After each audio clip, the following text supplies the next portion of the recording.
Hello all, welcome to Universal Group of Institutions, Bengaluru. Welcome to our special series on KS Means Economics. ನಿಮಗೆ ಈಗಾಗಲೇ ಗೊತ್ತಿರುವ ಹಾಗೆ ನಾವು ಒಂದು ವಿಶೇಷ ವಿಭಿನ್ನ ಮತ್ತು ವಿನೂತನ ರೀತಿಯಲ್ಲಿ ನಾವು we are approaching these KS Means Economics topics. That is, we are approaching through them some of the data that must be mentioned ಕಡ್ಡಾಯವಾಗಿ, ಮತ್ತೆ the important schemes about that particular topic, keywords ಮಾಡಲೇಬೇಕಾದ keywords mention ಮಾಡಲೇಬೇಕಾದಂತದ್ದು, ಮತ್ತೆ ಅದೇ ರೀತಿ the different dimensions, the lesser known dimension that must be mention ಅಂತ ನೋಡ್ತಾ ಇದ್ವಿ. ನಮ್ಮ ಪ್ರೀವಿಯಸ್ ವಿಡಿಯೋಸ್ ಅಲ್ಲಿ we have already discussed about the agriculture. ನಾವು ಅಗ್ರಿಕಲ್ಚರ್ ಅಲ್ಲಿ ಇರುವಂತಹ ಸಮಸ್ಯೆಗಳು, ಅಗ್ರಿಕಲ್ಚರ್ಗೆ ಇರುವಂತಹ ಪರಿಹಾರ ಏನು, ಕಾರ್ಪೊರೇಟ್ ಫಾರ್ಮಿಂಗ್ ಅಂದ್ರೆ ಏನು, ಅದೆಲ್ಲವೂ ಕಾಂಟ್ರಾಕ್ಟ್ ಫಾರ್ಮಿಂಗ್ ಅಂದ್ರೆ ಏನು, ಅದೆಲ್ಲವನ್ನ ಕೂಡ ನೋಡಿದೀವಿ. ಮತ್ತೆ ಅಗ್ರಿಕಲ್ಚರ್ ಮತ್ತೆ ಟೆಕ್ನಾಲಜಿಯನ್ನ ಬಳಸಿಕೊಂಡು ಅಗ್ರಿಕಲ್ಚರ್ ಅಲ್ಲಿ ಇನ್ಕಮ್ ಅನ್ನ ಹೇಗೆ ಇನ್ಕ್ರೀಸ್ ಮಾಡಬಹುದು, ಡಬ್ಲಿಂಗ್ ದಿ ಫಾರ್ಮರ್ಸ್ ಇನ್ಕಮ್ ಬಗ್ಗೆನೂ ಕೂಡ ನೋಡಿದ್ವಿ. Next we also looked at the industry. ಕಳೆದ ಒಂದು 78 ವರ್ಷದಲ್ಲಿ how the secondary sector has performed, ಅಲ್ಲಿರುವಂತಹ ಚಾಲೆಂಜಸ್ ಏನು, ಆಪರ್ಚುನಿಟೀಸ್ ಏನು, ಅದನ್ನು ಕೂಡ ನೋಡಿದ್ವಿ. ಅದಾದ್ಮೇಲೆ ಸರ್ವಿಸ್ ಸೆಕ್ಟರ್ ಲೆಡ್ ರೆವಲ್ಯೂಷನ್ ಅನ್ನ ನೋಡಿದ್ವಿ. ಅದಾದ್ಮೇಲೆ the relation between the economic growth and distributive justice ನೋಡಿದ್ವಿ. ಡಿಸ್ಟ್ರಿಬ್ಯೂಟಿವ್ ಜಸ್ಟಿಸ್ ಅಂದ್ರೆ ಏನು, ಡಿಸ್ಟ್ರಿಬ್ಯೂಟಿವ್ ಜಸ್ಟಿಸ್ ಅನ್ನ ಹೇಗೆ ಅಚೀವ್ ಮಾಡಬಹುದು, ಡಿಸ್ಟ್ರಿಬ್ಯೂಟಿವ್ ಜಸ್ಟಿಸ್ ಗೆ ಇರುವಂತಹ ಆತಂಕವೇನು ಅಥವಾ ಮಾರಕವಾದಂತಹ ಪಾಯಿಂಟ್ ಗಳೇನು, ಇನ್ಇಕ್ವಾಲಿಟಿ ನೋಡಿದ್ವಿ, ಆಕ್ಸ್ಫಾರ್ಮ್ ವರದಿ ನೋಡಿದ್ವಿ, US ಅಲ್ಲಿ ಇರುವಂತಹ ಇನ್ಇಕ್ವಾಲಿಟಿ ನೋಡಿದ್ವಿ. ಯಾಕಂತಂದ್ರೆ there is always necessary to understand comparative analysis. In this particular class we are going to discuss about the poverty. ನಾವು ಇಲ್ಲಿ ಪಾವರ್ಟಿಯ ಕಾರಣಗಳಾಗ್ಲಿ, ಯಾಕಂದ್ರೆ ಪಾವರ್ಟಿಗೆ ಕಾರಣ, ಪಾವರ್ಟಿಗೆ solutions which you have all studied. ನೀವು ಮೂವಿ ಮೂಲಕ ನೋಡಿರ್ತೀರಾ, ಪಾವರ್ಟಿ ಏನು ಎಟ್ ದಿ ಲೋವರ್ ಕ್ಲಾಸಸ್ ಅಲ್ಲಿ ಓದಿರ್ತೀರಾ. But here we are looking at the important data dimensions that must be mention in the examination hall. ಒಂದು ವೇಳೆ ಎಸ್ಸೆ ಬಂದಲ್ಲಿ ಅಥವಾ ಎಕ್ಸಾಮಿನೇಷನ್ GS ಪೇಪರ್ ಅಲ್ಲಿ GS1 ಅಲ್ಲಿ ಬಂದಾಗ ಯಾವ ರೀತಿ ಇದನ್ನ ಅಪ್ರೋಚ್ ಮಾಡಬೇಕು ಅಂತ ನೋಡ್ತಾ ಇದೀವಿ. ಸೊ ಏನನ್ನ ಓದ್ತೀವಿ, what are we going to study about in this particular session? Poverty estimation pre independence, ಸ್ವಾತಂತ್ರ್ಯದ ಪೂರ್ವದಲ್ಲಿ ಬಡತನವನ್ನ ಎಸ್ಟಿಮೇಷನ್ ಮಾಡೋದಕ್ಕೆ ಆಗಿರುವಂತಹ ಪ್ರಯತ್ನಗಳು ಯಾವುದು, ಸ್ವಾತಂತ್ರ್ಯದ ನಂತರ ಆಗಿರುವಂತಹ ಸಮಿತಿಗಳು ಯಾವುವು, ಪಾವರ್ಟಿ ಎರಾಡಿಕೇಶನ್ ನಿರ್ಮೂಲನೆಗೆ ನಾವು ಇಲ್ಲಿವರೆಗೆ ಕೈಗೊಂಡಿರುವಂತಹ ಸ್ಟ್ರಾಟಜಿ ಯಾವುದು, ಮತ್ತೆ ಬಡತನವನ್ನ ಅಳಿಯುವಂತ ಅಥವಾ ಮೆಥಡ್ಸ್ ಟು ಎಸ್ಟಿಮೇಟ್ ಪಾವರ್ಟಿ ಯಾವುದು, ಮತ್ತೆ ಒಂದು ವಿನೂತನ different dimension of the poverty called as the multi dimensional poverty index. ಇದು ಅತ್ಯಂತ ಇಂಪಾರ್ಟೆಂಟ್ ಇರುವಂತದ್ದು. ಮತ್ತೆ ನಮ್ಮ ಕೊನೆಯ ಪಾಯಿಂಟ್ ಅಂದ್ರೆ that is a point number 6, poverty ಇನ್ ಕರ್ನಾಟಕ. ಇದನ್ನ ನಾವು relatively V are going to ಕಂಪ್ಯಾರಿಸ್ with the state of Tamil Nadu. ಯಾಕಂದ್ರೆ ನಾನು ಸ್ಪಷ್ಟವಾಗಿ ಹೇಳಿದೀನಿ ನೋಡಿ, especially in terms of the economics, if I ask you this particular line called as line AB, ಈ line AB ಚಿಕ್ಕದಿದೆನಾ ಅಥವಾ ದೊಡ್ಡದಿದೆ ಅಂತ ನಾನು ನಿಮ್ಗೆ ಹೇಳಿದಾಗ ನಿಮ್ಮ answer it might vary. Some people might say it is a long, some people might say it is a short. ನೋಡಿ, ಇಫ್ ಐ ಆಸ್ಕ್ ಯು ನಾವ್ ಹೇಗಿದೆ ಲೈನ್ CD ಗೆ ಕಂಪೇರ್ ಮಾಡಿದ್ರೆ, you would be saying the line AB is the larger one. ಅದೇ AB ಅನ್ನ EF ಗೆ compare ಮಾಡಿದ್ರೆ you are going to say that line EF is greater. ಇಲ್ಲಿ line AB was the greater. So to understand what exactly or how did we perform the state of Karnataka, we are supposed to do a comparative analysis. Now the first one, ಸ್ವಾತಂತ್ರ್ಯದ ಪೂರ್ವದಲ್ಲಿ ಅಂದ್ರೆ 3 ನಿರ್ಣಾಯಕ ಸ್ಟೇಜಸ್ಗಳು. ಒಂದು, the effort by the Dadabhai Naoroji, the great grand old man of India. ಅವರ ಒಂದು poverty and un British rule in India ಅಂತ ಒಂದು ಪುಸ್ತಕದ ಮೂಲಕ he try to estimate the poverty in India. He comes up with something called as the jail cost. ಒಬ್ಬ ಜೈಲಲ್ಲಿ ಇರುವಂತಹ ವ್ಯಕ್ತಿಗೆ ಬೇಕಾಗುವಂತಹ ಒಂದು ಕ್ಯಾಲೋರಿ ಇಂಟೇಕ್ ನ ಆಧಾರದ ಮೇಲೆ ಈ comes up with the poverty estimation. ಅದಾದ ಮೇಲೆ the national planning committee of 1938 has come up with the figures of a poverty and what should be the poverty line.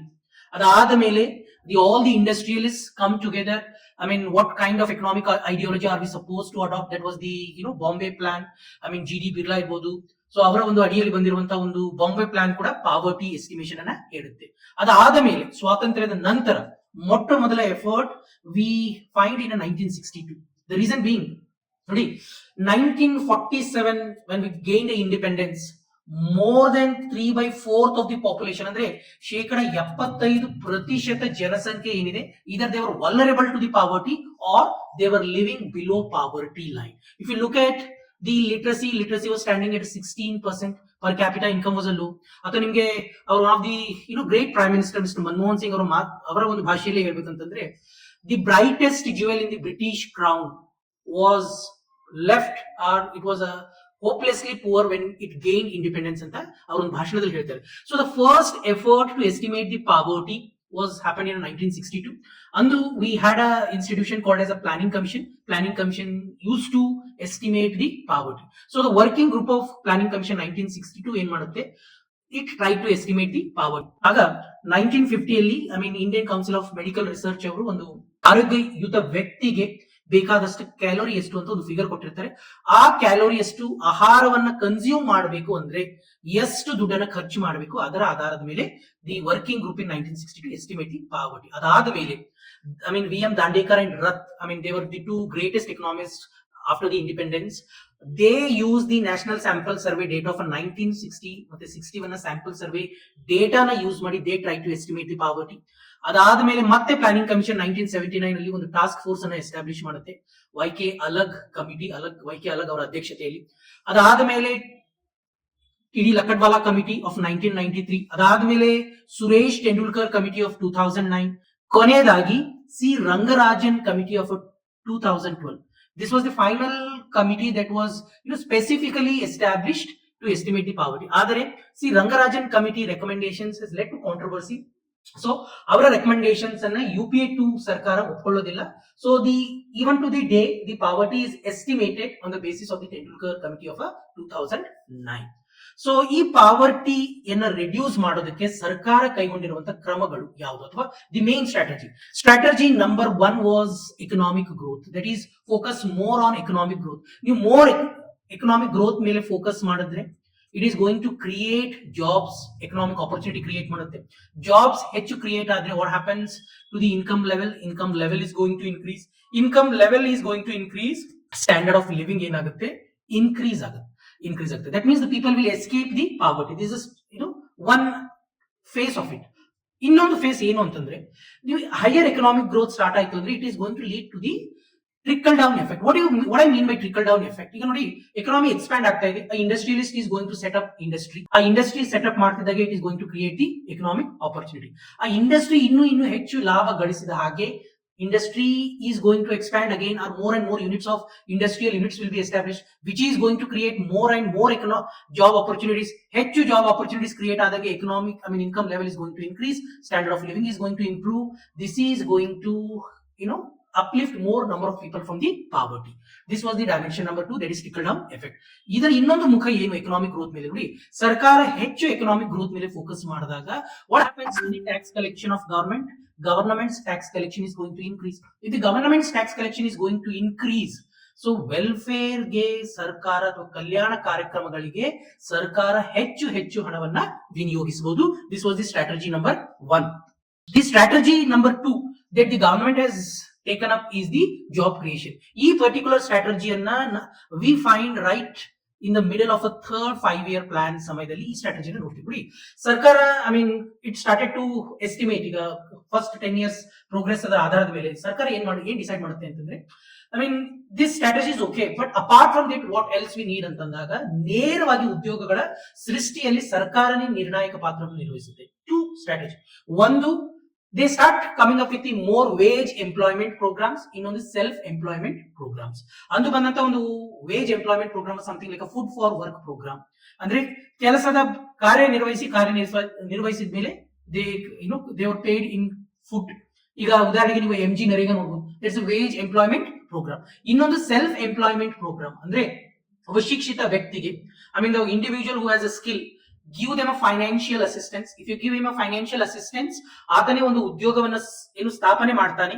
ಆ ಉದ್ಯೋಗ ಸ್ಥಾಪನೆ ಆದ್ಮೇಲೆ ಈ ಉದ್ಯೋಗ ಏನಿದೆ, it is going to create the employment opportunities. So this was the strategy number 2, that is playing major role in job creation. The third important strategy that we adopted is providing essential services and infrastructure to ensure quality of life. ನೋಡಿ, ಈಗ ಬಡತನ ಅಂತಂದ್ರೆ ಏನು ಅಂತಂದಾಗ ನಾವು single definition will not capture the scene of a poverty. ಒಂದು ಬಡತನದ ಮನೆಯಲ್ಲಿ house will not be a pakka house, they will be living in a kacha house. Health standard ಅಲ್ಲಿರುವಂತ ಜನರ ಹೆಲ್ತ್ ಸ್ಟ್ಯಾಂಡರ್ಡ್ ತುಂಬಾ ಕಮ್ಮಿ ಇರುತ್ತೆ, ಮಾಲ್ ನ್ಯೂರಿಶ್ಮೆಂಟ್ ಇನ್ಸಿಡೆನ್ಸ್ ಜಾಸ್ತಿ ಇರುತ್ತೆ, ಲೈಫ್ ಎಕ್ಸ್ಪೆಕ್ಟೆನ್ಸಿ ಕಮ್ಮಿ ಇರುತ್ತೆ, ಲಿಟ್ರಸಿ ಲೆವೆಲ್ ಕಮ್ಮಿ ಇರುತ್ತೆ, ಇನ್ಕಮ್ ಸೆಕ್ಯೂರಿಟಿ ಇರೋದಿಲ್ಲ, ಸೊ ಸ್ಯಾನಿಟೇಷನ್ ಇರೋದಿಲ್ಲ, ಪ್ರಾಪರ್ ಡ್ರಿಂಕಿಂಗ್ ವಾಟರ್ ಫೆಸಿಲಿಟಿ ಇರಲ್ಲ.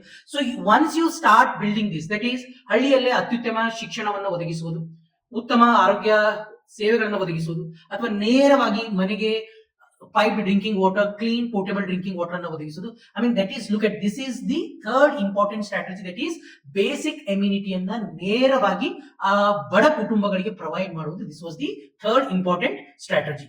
ಸೊ ಏನಾಯ್ತು, I mean if you look at the overall, I mean ಕಳೆದ ಒಂದು 30 years right after the economic reforms of 1991, India, there are two Indias. One India right after the 1991, ಇನ್ನೊಂದು India before 1991. 1991 ಆದ್ಮೇಲೆ India achieved better growth rates. So growth rate ಜಾಸ್ತಿ ಆಯ್ತು. Growth rate ಜಾಸ್ತಿ ಆದಂಗೆ it led to creation of more employment opportunities. ನೀವು ಇಲ್ಲಿ ಸ್ಪಷ್ಟವಾಗಿ ನೋಡಬಹುದು, I mean how the average growth was right after the 1991, which was way better than India before the 1991. I mean, barring the COVID-19 crisis, I mean, entire world got impacted. ನೋಡಿ, ಅದೇ ಸಮಯದಲ್ಲಿ how the per capita income of the people have started to increase. The per capita income ಏನಾಗಿದೆ, increase ಆಗಿದೆ. So per capita income ಜಾಸ್ತಿ ಆಗಿದೆ, economic opportunities ಗಳು create ಆಗಿದೆ.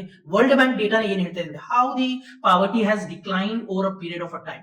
1977 ಅಲ್ಲಿ the poverty which was nearly 63%, how that poverty has right now come down some to 12%. This is the remarkable progress that India has made in the last 40 years. ಅದಕ್ಕೆ ನಾನು ಹೇಳಿದೆ ನಿಮಗೆ in our previous class as well while studying about the inclusive growth. India and China have collectively uplifted more than 1 billion people from the poverty. ಇಂತ ಒಂದು ಮಹತ್ ಸಾಧನೆ, I mean, that is not replicated in any other nations at all. Okay, both India and China have 100 ಕೋಟಿ ಜನರನ್ನ we have uplifted from the poverty. So apart from this, I mean, if you even to the day, one important data ನಾನು ಹೇಳಬೇಕಿಲ್ಲಿ.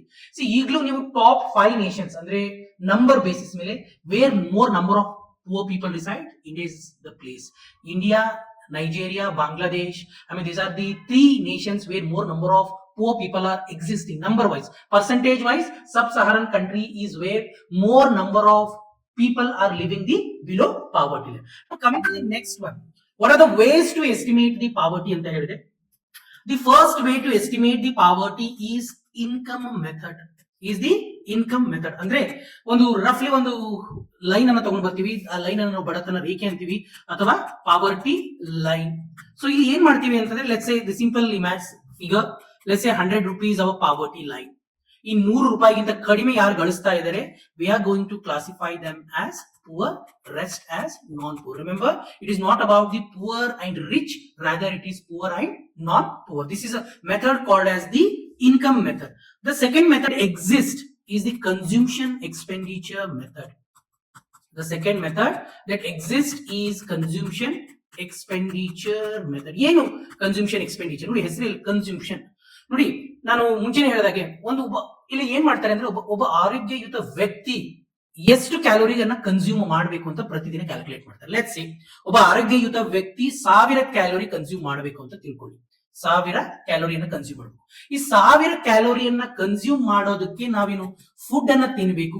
ಈ food ಖರೀದಿಗೆ, to buy these food or to purchase this food, ನಮಗೆ ಬೇಕಾಗಿರುವಂತ ಹಣ ಎಷ್ಟು?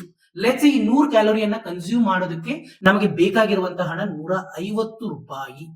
ಈ 150 ರೂಪಾಯಿಯೊಂದಿಗೆ ಕೆಲವು non essential ಅಥವಾ ಕೆಲವೊಂದು ಅದರ್ ಸೇವೆ ಇರುತ್ತೆ, that we spend on health, that we spend on education and other basic necessities. Let's say ಅದು ಒಂದು 60 ರೂಪಾಯಿ ಅಂತ ತಿಳ್ಕೊಳ್ಳೋಣ. ಸೊ ಒಟ್ಟಾರೆ ಎಷ್ಟಾಯ್ತು? 210. ಈ 210 ಏನಾಗುತ್ತೆ, this becomes our poverty line. So 210ಗಿಂತ ಕೆಳಗಡೆ ಯಾರು ವಾಸಿಸ್ತಾ ಇರ್ತಾರೆ, we are going to call them as poor, rest are going to call as the non-poor. The third and very important method and much more comprehensive method that is existing is called as the multi-dimensional poverty index. ನೋಡಿ, ನಮ್ಮ method 1 ಏನ್ ಮಾಡ್ತಾ ಇದೆ, ಕೇವಲ ಒಂದೇ ಒಂದು dimension ಅನ್ನು consider ಮಾಡ್ತಾ ಇದೆ. It is only looking at the income, ಅವರ ಒಟ್ಟು ಆದಾಯ ಎಷ್ಟು, ಆದಾಯದ ಆಧಾರದ ಮೇಲೆ ನಾವು ಬಡವರು ಶ್ರೀಮಂತ ಅಂತ, ಬಡವ ಮತ್ತು ಬಡವ ಅಲ್ಲ ಅಂತ ಕನ್ಸಿಡರ್ ಮಾಡ್ತಾ ಇದೀವಿ. ನೆಕ್ಸ್ಟ್ ಮೆಥಡ್, ಒಬ್ಬ ಆರೋಗ್ಯಯುತ ವ್ಯಕ್ತಿಗೆ ಎಷ್ಟು ಕ್ಯಾಲೋರಿ ಬೇಕು, ಕ್ಯಾಲೋರಿ ಆಧಾರದ ಮೇಲೆ, ಮತ್ತೆ ಅದರ್ ಮನಿ ಅಥವಾ ಹೆಲ್ತ್ ಎಜುಕೇಶನ್ ಮೇಲೆ ಎಷ್ಟು ದುಡ್ಡನ್ನು ಸ್ಪೆಂಡ್ ಮಾಡ್ತಾ ಇದೆ ಅದರ ಆಧಾರದ ಮೇಲೆ we classify people into poor as well as the non poor ಅಂತ ಕನ್ಸಿಡರ್ ಮಾಡ್ತೀವಿ. ಅಂದ್ರೆ ಇಲ್ಲಿ ಇರುವಂತದ್ದು ಒಂದೊಂದೇ dimension. The next dimension that we have is the multi dimensional poverty index. ನೋಡಿ, ಇಂದು ಐ ಮೀನ್ ನಾನು ಈಗಾಗಲೇ ನಿಮಗೆ ಮುಂಚೆ ಹೇಳಿದಾಗೆ ಮುಂಚೆ all the committees that U see that were establish they were all establish by the planning commission. 2014 ನಂತರ there is nothing called as the planning commission.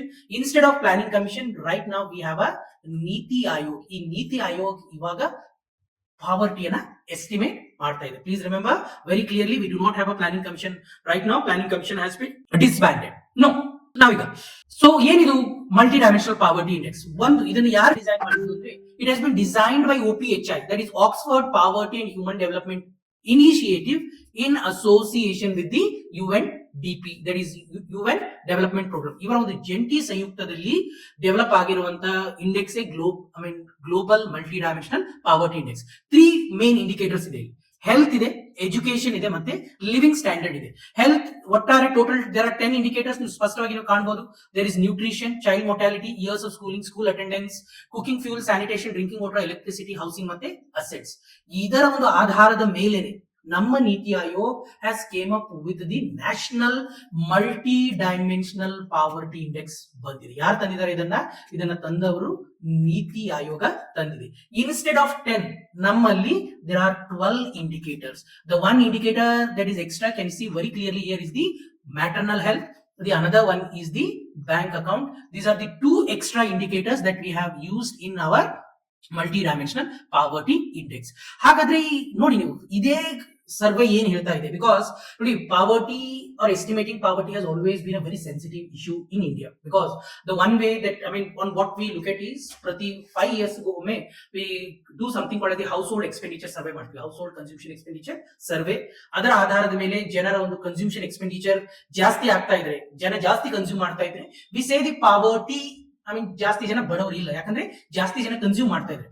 ಅದೇ ಹೌಸ್ ಹೋಲ್ಡ್ ಕನ್ಸ್ಯೂಮ್ಷನ್ ಎಕ್ಸ್ಪೆಂಡಿಚರ್ ಏನಾದ್ರೂ it starts to fall, we say that more number of people are poor.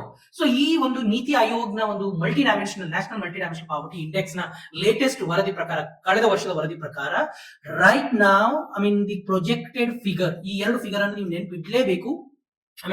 the one 2005 2006 ಅಲ್ಲಿ the NDPA that was existing was 55.34. ಅಂದ್ರೆ they were multi-dimensionally poor. ಅದು 55.34. ಈಗ ಸದ್ಯ ಇರುವಂತದ್ದು 11.28%. ಇಲ್ಲ ಅಂದ್ರೆ at least I want you to remember these 2 set of a data which are very very important. ಯಾಕಂದ್ರೆ ಕಳೆದ ಒಂದು 9 ವರ್ಷದಲ್ಲಿ ನೀತಿ ಆಯೋಗ ಹೇಳ್ತಾ ಇದೆ ಇಂಡಿಯಾ ಹ್ಯಾವ್ ಅಪ್ಲಿಫ್ಟೆಡ್, ನೋಡಿ ಇಲ್ಲಿ 24.82 ಕೋಟಿ ಜನ individuals have estimated to escape multi dimensional poverty during the last 9 years. ಈ ಹೆಡ್ ಕೌಂಟ್ ರೇಷಿಯೋ ಏನಿದೆ ನೋಡಿ, ಹೆಡ್ ಕೌಂಟ್ ರೇಷಿಯೋ ಅಂದ್ರೆ very simple one. Head count ratio ಅಂದ್ರೆ what percentage of people are living below poverty line. ಈ ಬಡತನ ರೇಖೆಗಿಂತ ಕೆಳಗೆ ಎಷ್ಟು ಪ್ರತಿಶತ ಜನರು ವಾಸಿಸ್ತಾ ಇದ್ದಾರೆ, ಅದೇ head count ratio. So NITI Aayog ಏನ್ ಹೇಳ್ತಾ ಇದೆ ಸ್ಪಷ್ಟವಾಗಿ, ಇಂದು going by the latest data, in India there are only 11.28% of the people who are living below poverty line or multi-dimensionally poor. Remember very clearly, now the poverty method that we are using is the multi-dimensional poverty index.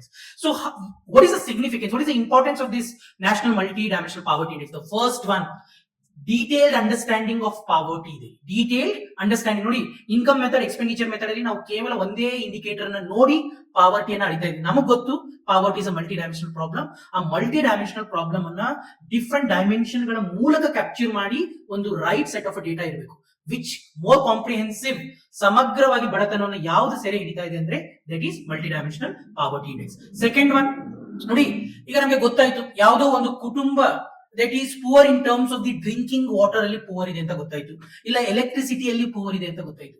ಗೊತ್ತಾದಾಗ ನಾವ್ ಏನ್ ಮಾಡ್ತೀವಿ, we start ensuring ಅಲ್ಲಿ ಇಲ್ಲಿ ಏನಿಲ್ಲ drinking water ಇಲ್ಲ, we are going to ensure the drinking water connection to that particular household.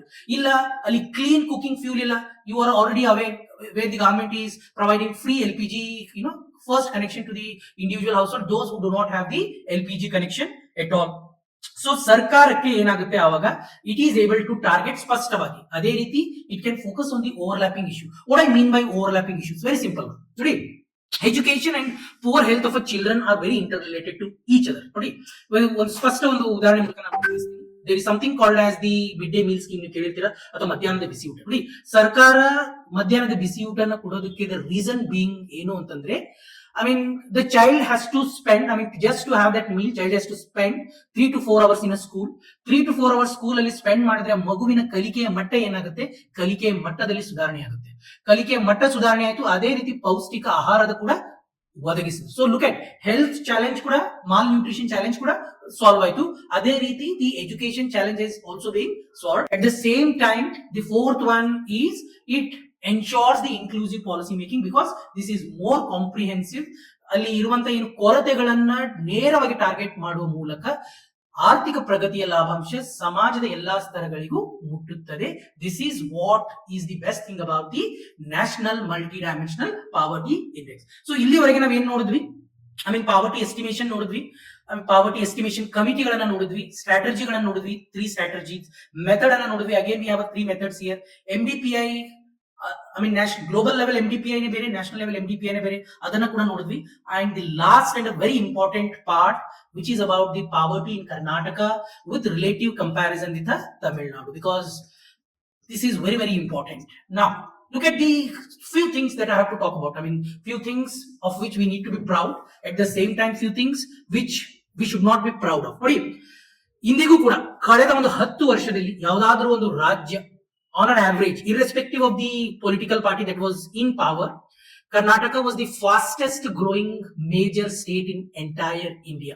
Our growth rate in the last 10 years, average growth rate has been 12.74. None of the major state has achieved this. And Karnataka is one of the 5 largest economy. I mean, if you look at the financial year 2023 data, Karnataka 4ನೇ place ಅಲ್ಲಿ ಇತ್ತು. I mean, ಒಟ್ಟು GDP ಏನಾದ್ರೂ ನಮ್ದು 100 ರೂಪಾಯಿ ಇದ್ರೆ ಅದರಲ್ಲಿ ಕರ್ನಾಟಕದ ಪಾಲು 8 ರೂಪಾಯಿ 20 ಪೈಸೆ. ಇದೇ progress if you look at this years, I mean FY24 ಪ್ರಕಾರ, I mean ours has more or less remained same, but instead 4th ಇದ್ದಿದ್ದು, now we have become the 3rd largest economy. If you look at even in terms of the per capita income, ನೋಡಿ, ಎಲ್ಲಾ ಡೇಟಾವನ್ನ ನೀವು ಹಾಕ್ಲೇಬೇಕು. If you don't, ನಿಮ್ಗೆ if you are not able to remember Maharashtra data ಬೇಡ, Tamil Nadu data ಬೇಡ, but ನಮ್ಮ average growth rate ಡೇಟಾವನ್ನ ನೀವು ನೆನಪಿಡ್ಲೇಬೇಕು. ಮತ್ತೆ we are one of the 5 largest economy ಅಂತ ಸ್ಪಷ್ಟವಾಗಿ ಬರೀಲೇಬೇಕು. If you look at one of the largest state, I mean, whose per capita income is highest ಅಂದ್ರೆ Karnataka is the first one, because Delhi happens to be the UT, ನಿಮ್ಗೆಲ್ಲ ಗೊತ್ತಿದೆ. Telangana happens to be the small state because the population ಏನಿದೆ ಕಡಿಮೆ ಇದೆ. I mean, less than 3.5 crore ಗಿಂತ ಕಡಿಮೆ ಇದೆ.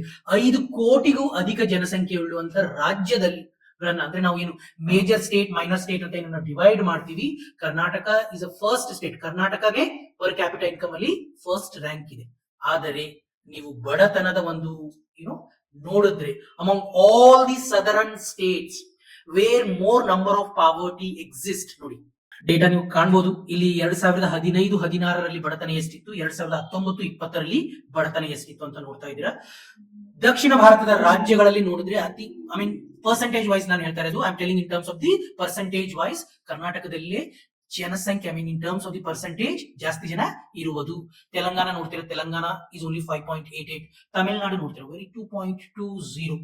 The reason being, ಕಾರಣ ಏನು ಅಂತಂದ್ರೆ, among all the southern states, if there is any state where there exist more regional imbalance ಅಂದ್ರೆ ಅದು ಕರ್ನಾಟಕ. ನನಗೆ ಸ್ಪಷ್ಟವಾಗಿ I will show you the last, I mean ಇನ್ನೊಂದು ಡೇಟಾ ನೋಡ್ತೀವಿ ನೋಡಿ. ಇದು this data is projected 22-23.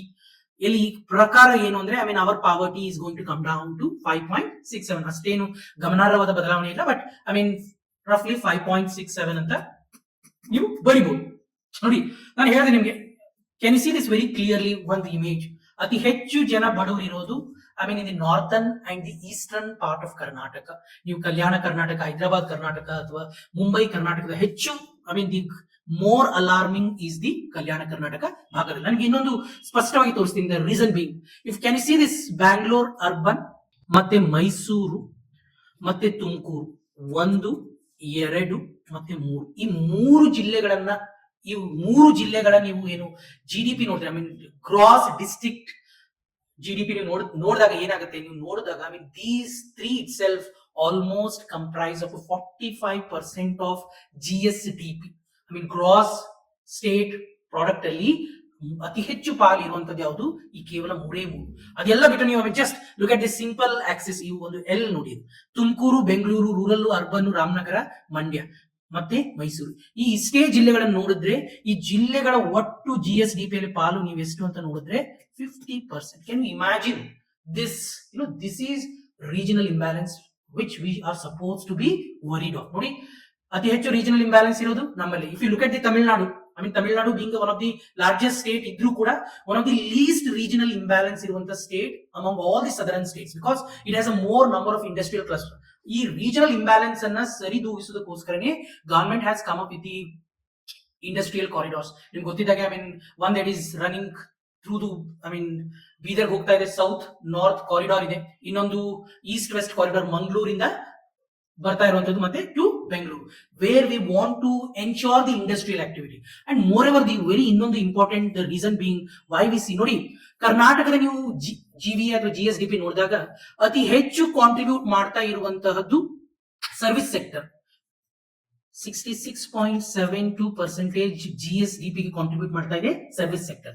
Secondary ಸೆಕ್ಟರ್ಗೆ ಹೋಲಿಸಿದಲ್ಲಿ service sector is going to create less number of employment opportunities. ಅದಕ್ಕೋಸ್ಕರನೇ ನೋಡಿ, ಕರ್ನಾಟಕವನ್ನ ಬೆಂಗಳೂರನ್ನ ಸಿಲಿಕಾನ್ ವ್ಯಾಲಿ ಆಫ್ ಏಷ್ಯಾ ಅಂತ ಕರಿತೀವಿ because Bengaluru is well known for the IT sector. ಅದೇ ರೀತಿ if you look at the Tamil Nadu, ನೋಡಿ ತಮಿಳುನಾಡುದಲ್ಲಿ ನೋಡಿ ಎಷ್ಟು ಕಾಂಟ್ರಿಬ್ಯೂಟ್ ಮಾಡ್ತಾ ಇದೆ ಸೆಕೆಂಡರಿ ಸೆಕ್ಟರ್ ಅಂದ್ರೆ ಮ್ಯಾನುಫ್ಯಾಕ್ಚರಿಂಗ್. ತಮಿಳುನಾಡು, ಮಹಾರಾಷ್ಟ್ರ ಮತ್ತೆ Gujarat, these are the 3 largest manufacturing bases of India. They are like a manufacturing industry, engines of India ಅಂದ್ರೆ ತಪ್ಪಾಗಲ್ಲ. Chennai itself is called as the Detroit of Asia. Detroit ಅಂತ ಒಂದು it's a small city, it's a city in a state of Michigan which is known for the automobile industry. Chennai ಅನ್ನ ನಾವು Detroit of the East ಅಂತ ಕರಿತೀವಿ. ಹೇಗೆ ಬೆಂಗಳೂರಿನ silicon valley of Asia ಅಂತ ಕರಿತೀವಿ, ಅದೇ ರೀತಿ ಇದನ್ನ Detroit of the Asia because it is automotive hub. Tamil Nadu attracts more number of FDI in manufacturing sector, whereas Karnataka attracts more number of FDI investment in service sector. But ಯಾವುದರ ಕ್ಷಮತೆ ಜಾಸ್ತಿ ಇದೆ employment opportunities ಅನ್ನು create ಮಾಡೋದಲ್ಲಿ, ಅದು manufacturing sector. ನಮ್ಮ manufacturing sector ಏನಾದ್ರೂ improve ಆದ್ರೆ we are going to create more number of employment opportunities. More number of employment opportunities create ಮಾಡಿದಾಗ we will be able to achieve the inclusive growth. I have to show you the last stat and which happens to be the very important one. ನೋಡಿ, ಜಿಲ್ಲೆಗಳನ್ನ ನೀವು consider ಮಾಡಿದಾಗ ಮೂರು ಜಿಲ್ಲೆ, ಒಂದು Bengaluru urban, second one is Dakshina Kannada, ಮತ್ತೆ ಮೂರನೇ ಅತಿ ದೊಡ್ಡ ಜಿಲ್ಲೆ in terms of the economic contribution happens to be Belagavi. ಅದೇ ಬೆಳಗಾವಿಯ ಪರ್ ಕ್ಯಾಪಿಟಾ ಇನ್ಕಮ್ ನೀವು ನೋಡಿದ್ರೆ Belagavi lies at the second bottom ಅಲ್ಲಿ ಇದೆ. ನೋಡಿ ಬೆಳಗಾವಿ ಎಲ್ಲಿದೆ ಪರ್ ಕ್ಯಾಪಿಟಾ ಇನ್ಕಮ್ ನೋಡಿದಾಗ, ಮೂರನೇ ಅತಿ ಶ್ರೀಮಂತ ಜಿಲ್ಲೆ ಪರ್ ಕ್ಯಾಪಿಟಾ ಇನ್ಕಮ್ ಅನ್ನು ನೋಡಿದಾಗ it is lying second from the bottom. So in comparison with the any other states, more number of poor people in terms of percentage are living in Karnataka. ಈ ಒಂದು ಡೇಟಾನ ನಾವು ಹಾಕ್ಲೇಬೇಕು. we must are supposed to give the comparison. The next important data that I'm supposed to tell you is about the sustainable development goals ಗಳ ಬಗ್ಗೆ ಉಲ್ಲೇಖ ಆಗಿ, because look at the target 1.2 ಮತ್ತೆ target 1.1 ಇವುಗಳನ್ನ ಮಾಡಲೇಬೇಕು. ಮತ್ತೆ ಬಡತನ ಅಂತ ಬಂದಾಗ we must use a keyword called as the safety nets. ನೋಡಿ ಸೇಫ್ಟಿ ನೆಟ್ಸ್ ನೋಡಿರ್ತೀರಾ, ಮಾಲ್ ಅಲ್ಲಿ ನೋಡಿರ್ತೀರಾ, ಮೆಟ್ರೋ ಸ್ಟೇಷನ್ ಅಲ್ಲಿ ನೋಡಿರ್ತೀರಾ, ಮೇಲಿಂದ ಯಾರು ಕೆಳಗಡೆ ಬಿದ್ದಾಗ ಜಸ್ಟ್ ಟು ಪ್ರೊಟೆಕ್ಟ್ ದೆಮ್. ಇಂತ ಎಷ್ಟು ಸೇಫ್ಟಿ ನೆಟ್ ಗಳನ್ನ ಕ್ರಿಯೇಟ್ ಮಾಡ್ತೀವಿ. ಸೇಫ್ಟಿ ನೆಟ್ ಅಂದ್ರೆ ಏನು? Social security. ಈಗ ಬೇಸಿಕ್ ಇನ್ಕಮ್ ಇರ್ಬೋದು, ಇಲ್ಲ ಸರ್ಕಾರ ಕೊಡುವಂತ ಕರ್ನಾಟಕದಲ್ಲೇ ನೋಡಿ ಮಾಸಿಕ 2,000 ರೂಪಾಯಿ ಹಣವನ್ನ ಕೊಡ್ತಾರೆ ಮಹಿಳೆಯರಿಗೆ. That is a safety net. ಅಥವಾ the some of the things that the government has done, the union government. ನೋಡಿ why we are seeing that multilaterally poor ಕಡಿಮೆ ಆಗ್ತಾ ಇದೆ. 11.8 crore ಮಕ್ಕಳಿಗೆ ಮಧ್ಯಾಹ್ನದ ಬಿಸಿ ಊಟ ಸಿಗ್ತಾ ಇದೆ. ಪ್ರಧಾನ ಮಂತ್ರಿ ಸುರಕ್ಷಿತ ಮಾತೃತ್ವ ಯೋಜನೆಯಲ್ಲಿ 3.94 crore is the beneficiary. 82 crore people is the part of a public distribution system. Pradhan Mantri Garib Kalyan ಯೋಜನೆಯ ಅಡಿಯಲ್ಲಿ we are going to spend 12 lakh crore ಮುಂದಿನ 5 ವರ್ಷದಲ್ಲಿ where we are going to provide the subsidized food grain. ಅದೇ ರೀತಿ 10 ಕೋಟಿ LPG connection ಗಳನ್ನ ಕೊಟ್ಟಿದ್ದೀವಿ. if you look at the number of houses that were connected by the piped drinking water connection, 12 ಕೋಟಿ. 11 ಕೋಟಿಗೂ ಅಧಿಕ ಟಾಯ್ಲೆಟ್ ಗಳನ್ನ ಕಟ್ಟಲಾಗಿದೆ. I mean due to all these sustainable efforts India is able to uplift more and more people from the poverty. ಈ ಒಂದು particular session ಅಲ್ಲಿ I mean this is the important thing that we have discussed, something called as the multi dimensional poverty index. Exam point of view ಬಂದಲ್ಲಿ ಎಲ್ಲಾ dimension ಗಳನ್ನು ಉದಾಹರಿಸಲೇಬೇಕು. I mean that's it in this particular session. Thank you. Do like and do subscribe and do share among your friends. So ಅದೇ ರೀತಿ bell icon ಅನ್ನು press ಮಾಡಿ. If you have any concern, if you have any doubt, do ask in the comment section. Thank you.